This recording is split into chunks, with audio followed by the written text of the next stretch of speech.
Welcome back! Birthday pa rin ni baby. Kakagaling lang namin sa Vikings. Pero syempre dahil birthday niya, nag-ano kami, road trip. Dito kami sa Antipolo. Dito kami sa The Bistro. Para subukan yung triple chocolate champurado, di ba? Wala na siyang pila, as in wala nang pila. Ayan oh. Di ba nung na-hype to, parang last year ba yon? Sobrang haba ng pila dyan, yan. Ano pala siya? Ito yung hotel na kung saan kami nag-check-in. Ayan o. Nung kinasal yung kapatid ko, I think ano yun, 2021, tama. Dito kami nag-check-in. Ayan, Leblanc Hotel. Tapos, ang pangalan ng cafe, The Bistro Cafe. Yun nga, yung nagbebenta nga sila ng triple champurado. Yun nga yung sumikat, nag-trending. Kaya sumubok tayo, di ba? At least ngayon, wala na masyadong tao. At talagang wala ng tao, wala ng pila. Pagka namin, dating, order na agad, meron na. Nakaupo na kami. Ayun. Kaya yun, ayan o. Papakita ko sa inyo. Ito siya, yan. Yan yung The Bistro Cafe. Ayan, Leblanc Hotel. Maganda dito, maganda yung pool. Simple lang naman siya eh. Kasi hindi rin naman ganun kamahal. Pati yung pagkain niya dito, hindi rin ganun kamahal. Yung lang, yung normal na hotel price sa hotel menu price, di ba? Ayan. Leblanc Hotel. Dito lang to sa may Antipolo. Malapit siya. Ano siya eh, sa likod siya mismo ng Robinson Antipolo. Diyan kami dumaan, no? Yan, may shortcut. Tapos yun na, di ba? Bilis. Kaya yun, so tara na. Tikman na natin. Mag-order na tayo. Let's go. May seating, ayan. May seating sa labas. Mainit ngayon, summer. Pero hindi pa naman super summer. Kaya sa kami pupwesto? Sa loob. At sakto pwede ang pet, di ba? Ang bait nila. Pwede ang pet. Pet siya, friendly hotel and restaurant. Check natin yung mga nila, pastries dito. Ayan. Ayan lang, simple lang. May ubig cheese pandesal o almond. Ano pa ba? Korean cream cheese, banana bread. Ayun. Tara, punta na tayo sa taas. Kasi mainit. At least doon, malamig. Ayan. At saka may event, ayan o. Meron silang event. Ayan. Kaya dito kami sa taas. Ay. Akita tayo. Ay, hindi. Maganda lang tayo hagdanan. Papakita ko sa inyo yung pula. Ito.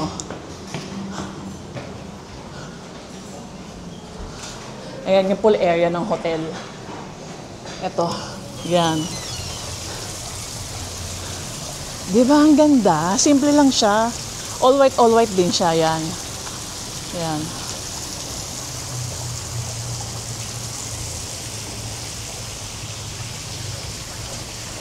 Ano yun? Nung nag-check-in kami dito, nung kinasal yung kapatid ko, pandemic yun. As in, yun yung putok na putok yung mga COVID. Oo. Kaya konti lang niya, visitors. Pili lang din. Tapos, walang senior masyado at walang bata. Talagang purely lang. Basta talagang pili lang. Kahit nga ibang kamag-anak hindi na-invite eh. Kasi nga, talagang mahigpit. Super strict sila ng time na yun. Ayan. Diba? Leblanc Hotel. Punta na tayo sa restaurant nila. Papakita ko na sa inyo. Ito na yung kanilang lobby and restaurant. Ayan. Leblanc. Hello. Good afternoon. Pwede pet dito, di ba? Ang galing.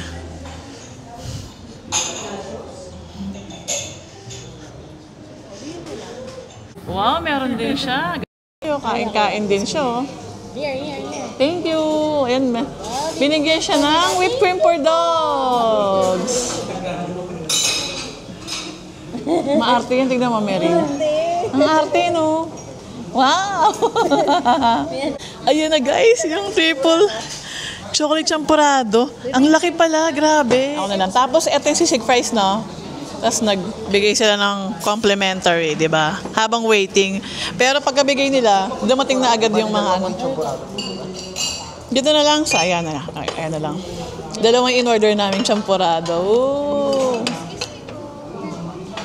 Meron pala siyang kasamang ano, danggit. Tama, right? Danggit. Ayan. Ayan, oh. Di ba? Panalo. Excited na ako. Masyado madami. Ayan.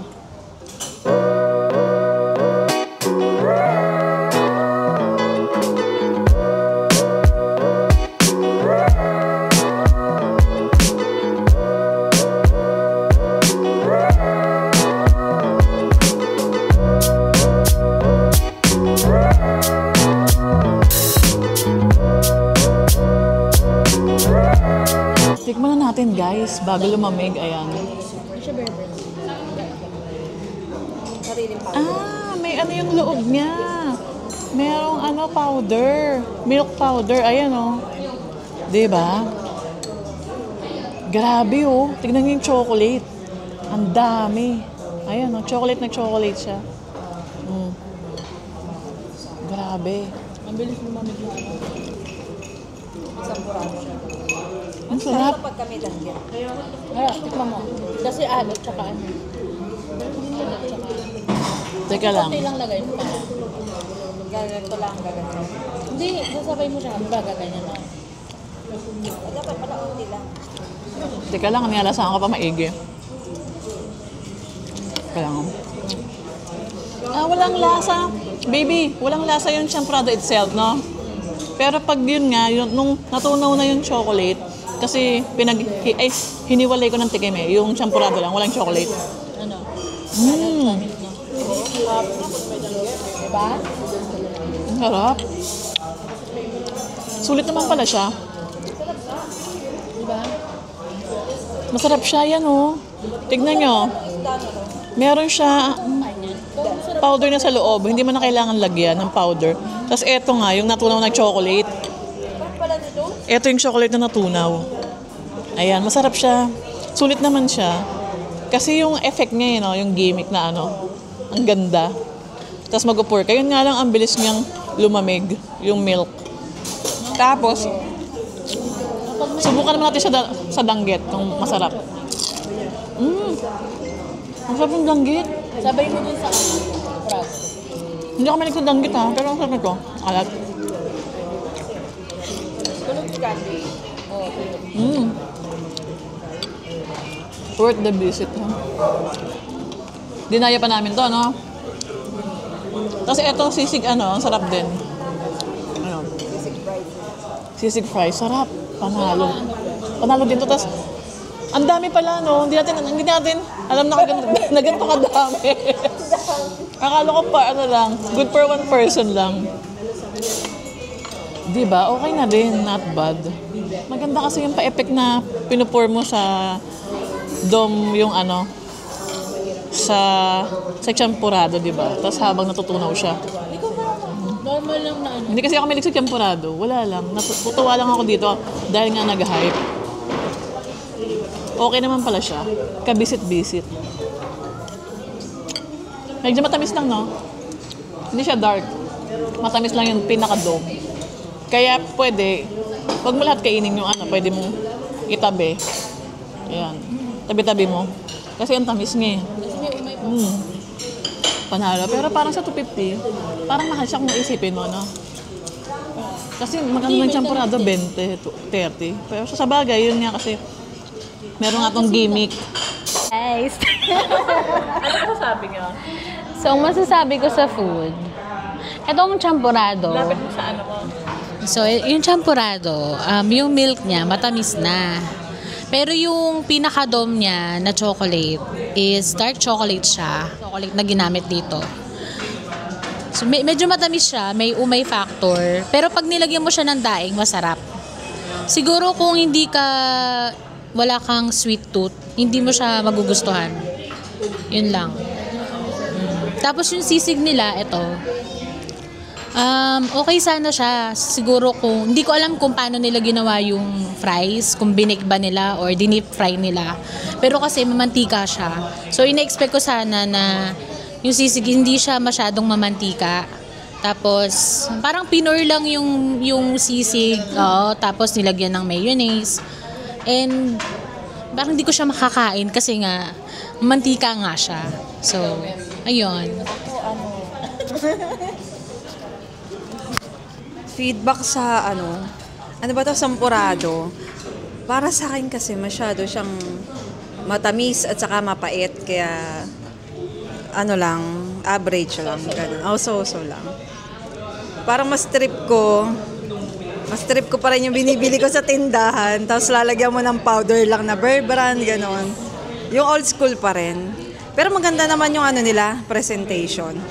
Di ba kakaiba yung itsura niya kaya gusto mong tikman Tapos sa sisig fries, hindi ko na natikman kasi busog na ako Galing pa tayong buffet Yun. Ayun lang. Pero yung nila, yung libreng chicharon, masarap. Perfect sila doon. While you're waiting for your food kasi sabi kasi sa amin na inaabot daw ng 20 to 35 minutes yung serving time nila. So nagbigay sila ng cropek na may kami na suka. So siguro yun yung nagpawala ng umay sa amin, yung suka. Kasi nga medyo matamis nga yung champurado. Ina-expect ko sana yung milk dun sa champurado. Wala na siyang tamis. Yung normal lang na evap milk lang, yun yung ina-expect ko sana. Kaso nga lang, medyo may tamis yung milk. So, yun lang. Ayun na nga guys, ang kanilang mga comment. Kanilang mga comment, yun. Okay naman siya sa akin. Masarap siya. Nakakatuwa lang yung may effect. Nakakatuwa yung gimmick na ganon. Talagang nadayuhin mo siya, no? Kaya lang kasi siguro hindi ako mahilig sa champurado. Masarap naman siya. Kaso nga lang parang okay na siguro yung isang beses sa tikman ko. At saka since medyo pricey din siya. Ganon. Pero sulit naman siya. Sulit siya. Kaya yun. So ayun na nga.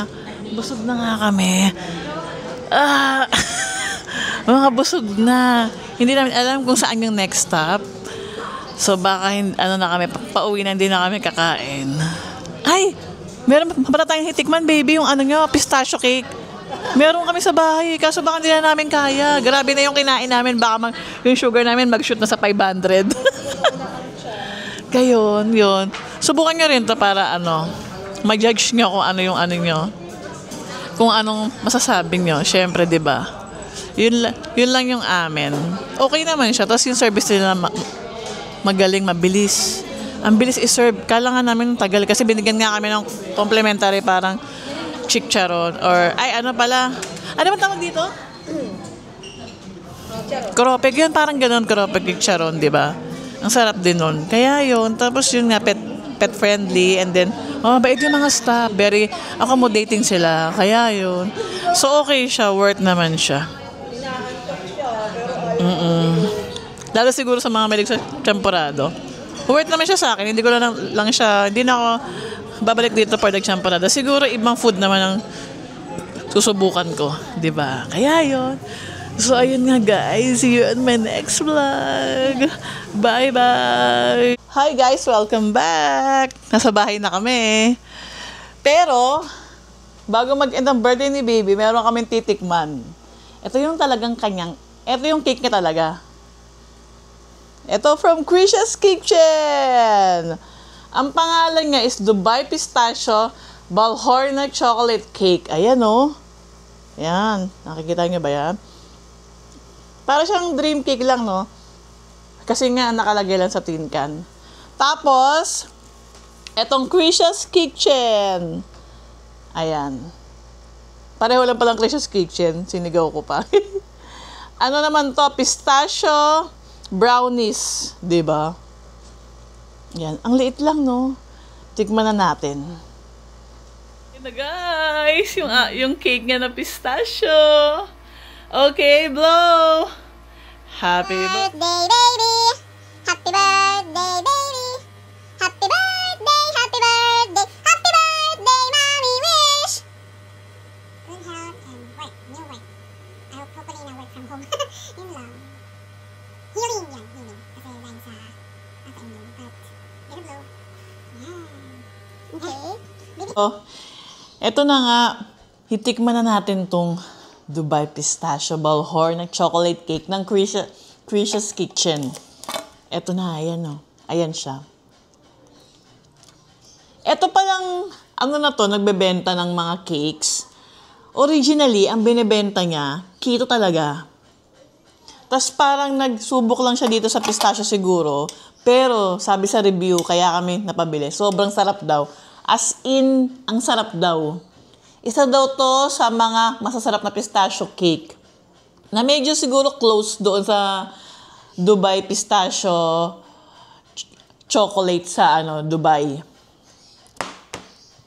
Kaya yun. Tapos, eto naman, yung kanyang brownies. Dubai chocolate brownies daw to. Ayan, grabe. Diba? Tikman na natin. Excited ako! Ayan tignan nyo. Mabigat siya. Pero, maliit lang siya. Pero, ang bigat nga. Ayan Wow. Game na guys. Di talaga ako makapaghintay. Kasi nag-picture pa ako Game. Tikman na natin. Tigas siya. Wow. Wow. Wow. Tignan nyo. Kita ko na agad.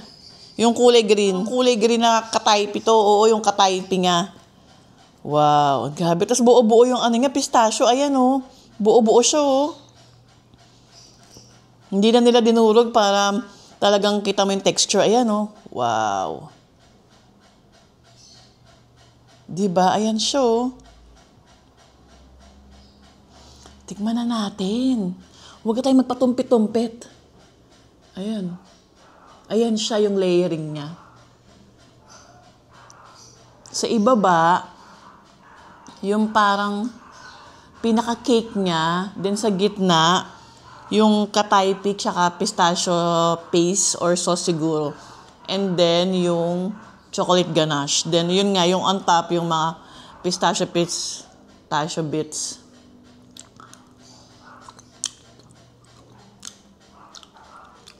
Oh my God. Oh my!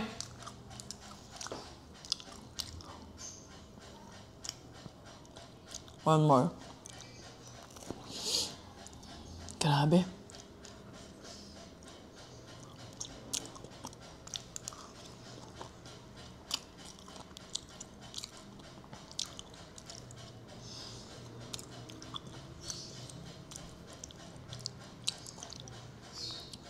Kalasa nga siya nung Dubai Inspired Chocolate, yung sa aperitif. Tama nga sila. Siguro ito na yung pinaka-closest. Kung gusto nyo makakain ng ng Dubai Inspired Chocolate, ito na yon. Yung kanafe ng ng Dubai. Ito na yung pinaka-closest. Kasi ganito yung lasa nung binili ng sister ko sa sa aperitif na Dubai Chocolate. Ito yun, gantong-ganto. So, feeling ko, ito na nga yung pinaka-closest na kalasa niya talaga. Ang sarap siya. Talagang ramdam mo yung crunch. Ayun narinig niyo ba? In-order lang pala namin ito sa online. Yun nga kay Cricious Kitchen ito. Papakita ko ulit sa inyo. Ayan.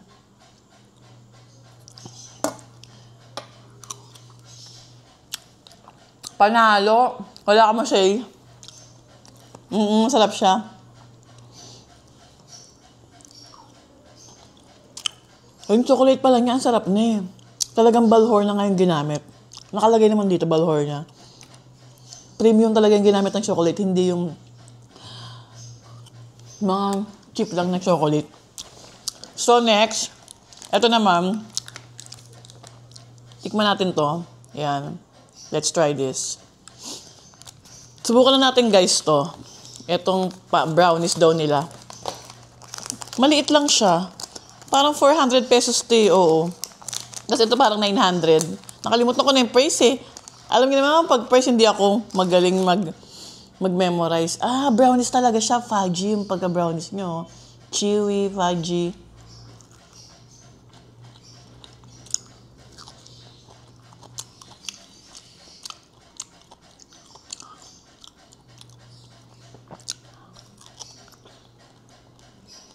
Ang sarap nito. Galing. Brownies ka talaga siya. Talagang brownies talaga siya. Na parang may ka-typey. Tapos may konting chocolate sa ibabaw. Tapos buo-buo yung pistachio. Ang sarap. Ang sarap nito. At saka nilalong matamis. Kasi ito matamis siya eh. Matamis talaga siya. Ang sarap. Panalo to. Ito panalo guys, try nyo. Siguro kailangan kong tikman yung Contis para ma-compare ko nga talaga siya. Pero ang sarap niya. Iba. Moist, dense, super chocolatey. Pero dito, hindi ko masyadong ramdam yung yung pagka-flavor ng pistachio.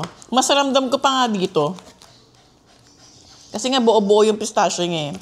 Pero okay na rin compare sa mga ibang natikman ko na Dubai Chocolate Pistachio. Except yun sa aperitif kasi masarap yun eh. Matamis lang talaga to.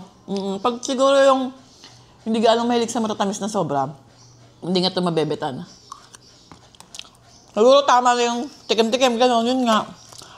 So, ayun na nga guys. Sulit naman siya kung bibilin nyo. Yeah, sulit siya. Kasi ito, marami makakakain na nito kasi hindi ba naman siya pwedeng kainin na isang buo eh. Lalo pag wala kayong sweet tooth, sobrang tamis niya. Yan. Okay naman siya, sulit siya. Approve. Saan na ngayon? Alam ko na kung ano nagpapaalat dito, yung itong pistachio itself, maalat siya. Ang galing ng combination. Kaya pala sabi nila, mas masarap daw to. Totoo nga, mas masarap. Lalo kung mahilig kayo sa brownies. May alat siya eh. Kasi ito talaga ang tamis. Matamis ngayon nga sinasabi ko. Kaya yun, so yun, okay naman. Ibang level naman, ibang cake naman to. Ibang klaseng cake naman. So ayun na nga. So bali, yun nga. Sa next time, susubukan kong tikman yung Contis. Kasi laging sold out eh. Buti lang na si Cricias, nag-order kami agad. Pero ang tagal namin to in-order, parang 2 weeks before. Oo, nagpa-reserve kami dito, ang tagal. Mahirap din siya ngayon orderin, lalo hype na hype siya. Kaya yun, so kung sulit, para sa akin, sulit talaga siya. Kasi ako, mahilig talaga ako sa mga sweets. Subukan nyo rin para, ma-judge nyo, di ba? Iba-iba naman tayo ng taste buds. Pero sa akin, okay siya. Uulitin ko siya. Lalo ito. Kasi may alat-alat siya eh. Tsaka buo-buo yung pistachio. Ang sarap pala ng gano'n, yung talagang buo-buo yung pistachio. Kaysa doon sa mga durog-durog. Alam mo yung alat eh. Alam niyo yung nabibili sa SNR na pistachio na buo?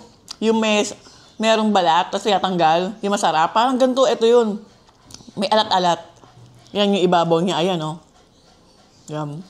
Tapos, talaga kasing brownies siya. Papakita ko ulit sa inyo, ayan Brownies talaga yung ilalim niya. Ayan. Tapos, ang next niya na, yung ka-typey crunch na. Ayan, ang sarap. Lasa mo talaga. Tapos may konti lang siyang chocolate sa sa ibabaw na parang chocolate ganache ba to, ganun. Tapos yun na, yung dalawang pistachio. Kaya ang sarap. Kaya pala mahal. Sulit na. Sulit, talagang sulit. Hindi naman siya tinipid yung flavor niya. Ganun. Kaya yun, so, kakain ako ng maalat. Ang tamis. Grabe. Diba? Inom na ako maraming tubig. So, see you on my next vlog, guys. Bye. Thank you for watching. Mag-ano kayo subscribe sa sa channel ko, please. Tibolicious. Yung name, T-I, B as in boy, O-L-I-C-I, O-U-S. Tibolicious. Okay? Thank you again. Bye.